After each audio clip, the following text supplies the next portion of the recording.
இந்த நாளினுடைய கர்த்தருடைய வார்த்தை 119ஆம் சங்கீதம் அதனுடைய 58வது வசனம்.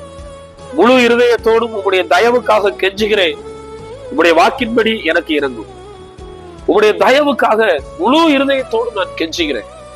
ஆண்டவரே ஸ்தோத்திரம், நீர் எனக்கு இறங்கும், என்னுடைய வாழ்க்கையில நீர் இரக்கம் காண்பு என்று சொல்லி அவருடைய இரக்கத்திற்காக, அவருடைய தயவிற்காக நாம் ஆண்டவருடைய சமூகத்திலே கெஞ்ச வேண்டும்.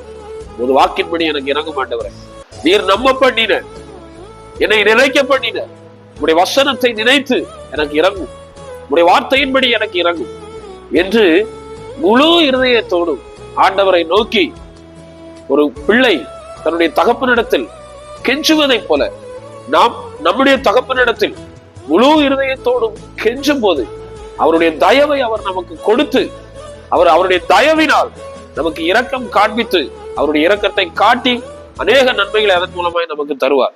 அப்படியே அந்த தயவின் மூலமாய் அந்த இரக்கத்தை பெற்றுக்கொள்வோம். கர்த்தர் நம்மை ஆசீர்வதிப்பாராக. ஆமென்.